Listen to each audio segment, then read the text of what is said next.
नमस्कार, मैं वेद प्रकाश टी पत्रकार एक बार फिर आप लोगों के बीच शिक्षा जगत में अब वर्तमान में हमारे देश में खासकर शिक्षा को लेकर क्या हालात है, इन्हीं बातों को लेकर मैं एक बार फिर आप लोगों के मन को टटोलने का मेरा एक प्रयास है।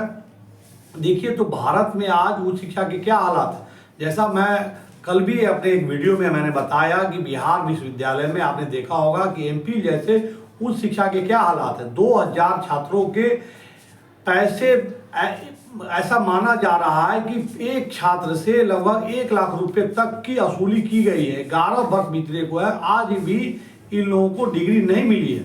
दूसरी घटना, जैसा मैंने बताया कि फिजी को लेकर देश में आपने देखा होगा कैसे पैसे बटोर लिए गए हैं और बच्चों को उनके हालात में छोड़ दिया गया है। इन्हीं बातों को लेकर मेरा ये कहना है कि आज देख रहे हैं कि अंग्रेज औरंगजेब को लेकर किस कदर हमारे देश के आवाम में एक हलचल है।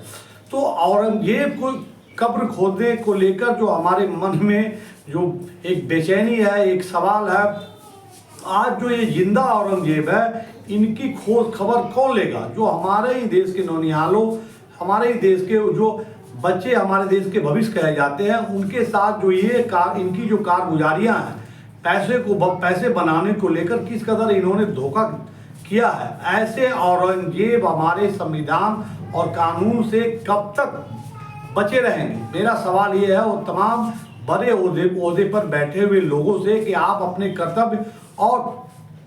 कर्तव्य से कब तक विमुख रहेंगे? ऐसे लोग कब तक कानून के पंजों से बचे रहेंगे? ऐसे जो हमारे देश में औरंगजेब अभी वर्तमान में जीवित हैं, इनकी कब्रें कब खोदी जाएगी? इनकी कब्रें खोदकर वो खबर निकाली जाएगी कि एक आदमी के पास इतना अकूत संपत्ति कैसे आता है? ये हमारे समाज में व्यवहारिक तौर पे सबों को पता है। कैसे एक आदमी, एक राजनेता के पास इतनी अकूत संपत्ति कहाँ से आती है? समाज सेवा के नाम पे ये लोग तमाम तरह के जो प्रपंच है और से अपने संपत्ति बनाते हैं, ये हम सबको खबर है। पर ऐसे औरंगजेबों के को लेकर हम कब चर्चा, कब बहस, कब वो जंग जो जारी हम लोग को रखनी चाहिए? ऐसे लोगों को लेकर मेरा जो सवाल है कि ऐसे औरंगजेब जो हमारे देश में बने हुए हैं, ऐसे लोग कब तक आखिर दीमक की तरह हमारे देश को, हमारी व्यवस्था को दीमक की तरह चाटने का काम करते रहेंगे? आखिर कब तक इन पे पहरा कब लगेगा? आप देखिए, तो मुझे अभी सुदामा पांडे धुबिल की एक कविता की 2 पंक्तियां मैं आपको बता दूं। उन्होंने लिखा था कि लोकतंत्र, देश के लोकतंत्र में किस कदर आम आदमी का शोषण होता है। एक आदमी रोटी बेलता है, एक आदमी रोटी खाता है, और एक और तीसरा है जो न रोटी बेलता है न रोटी खाता है, वो रोटी से खेलता है।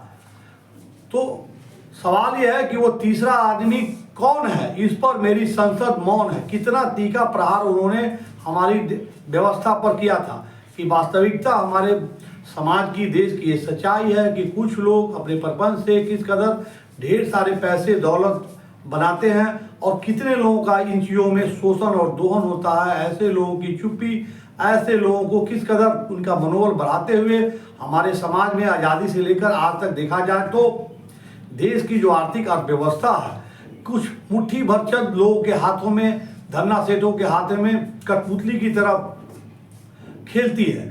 इन्हीं बातों को लेकर मैं पुनः एक बार आप लोगों के दिलों को टटोलने का मेरा एक प्रयास है कि किस कदर आज देश में कुछ पूंजीपति लोगों ने देश के क्या हालात बना रखे हैं। क्या ये औरंगजेब को लेकर जो हमारे देश में जो हालात है, आपने देखा होगा कि हाल में ही अभी किस कदर जो कुछ घटनाएं हुई हैं।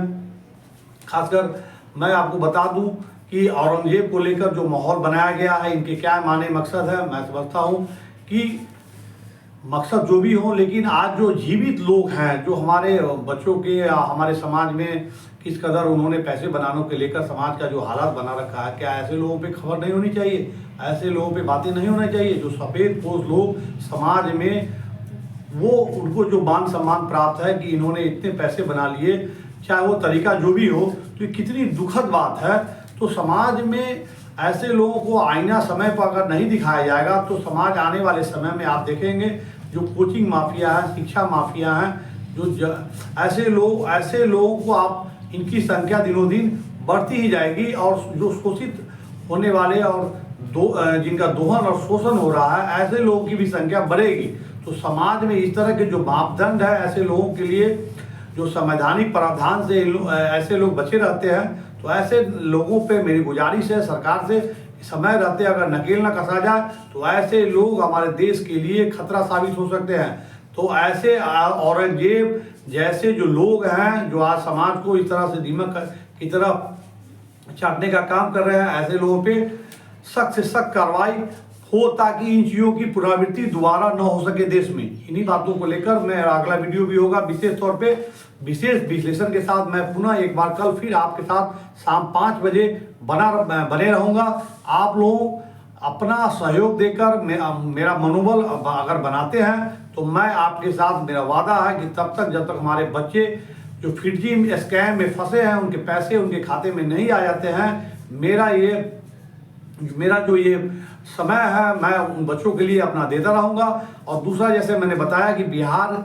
विश्वविद्यालय में एमफिल के 1 वर्षीय पाठ्यक्रम में 11 वर्ष बीतने के बाद भी आज भी बच्चों को डिग्री नहीं मिली है। इससे बड़ा भ्रष्टाचार का दूसरा क्या उदाहरण हो सकता है देश और दुनिया के लिए। मैं देश के शिक्षा मंत्री, अपने आदरणीय यशस्वी प्रधानमंत्री से बार बार आग्रह और मेरा सादर निवेदन है, इन चीज़ों की गंभीरता से अगर जांच करा ली जाती है, इन औरंगजेबों की कब्रें अगर खोदी जाती है, तो उसमें एक बड़ा करोड़ों रुपया का स्कैम जो भ्रष्टाचार है, अब मैं समझता हूँ कि लोगों के बीच आएगा। और ऐसे लोग अगर कानून के शिकंजे में कसे जाते हैं तो समाज में एक बहुत बड़ा नजीर पेश होगा। धन्यवाद। जय हिंद, जय भारत।